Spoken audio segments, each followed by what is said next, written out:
Господине Ахметике, може ли изјава?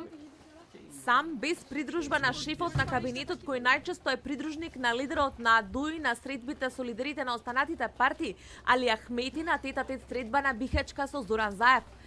По кафе пиењето вчера со Груевски, денеска во кабинетот на првиот социјалдемократ Зоран Заев испи чај, а тоа траеше речиси 1 час. Ахмети ја напушти зградата без да даде изјава. Заев не го испрати до вратата. Господине Ахметике, може ли изјава?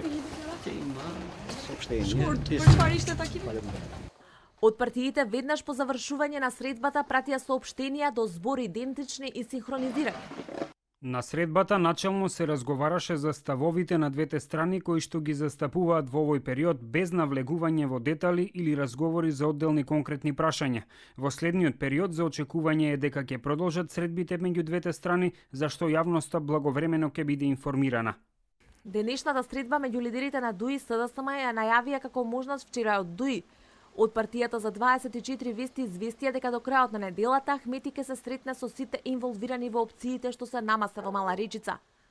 Лидерот на ДУИ решава меѓу влада со Никола Груевски, влада со Зоран Заев, широка влада и нови избори. Мнозинството функционери од Централното претседателство на партијата на последниот состанок му кажаа дека се против продолжување на коалицискиот брак со Груевски.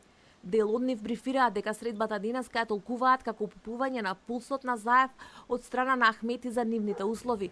Дел пак кои ја поддржуваат варијантата влада со Груевски вела дека денешната посета на Ахмети на Бихачка може да се толкува и како преговарачка тактика во разговорите со Груевски. Слично велат како по изборите во 2014-та кога Груевски преговараше со Ахмети, а кокетираше со Тачи. Речиси 2 недели откако Груевски го доби мандатот. Вчера беше првата официјална средба меѓу него и доскорешниот коалициски партнер.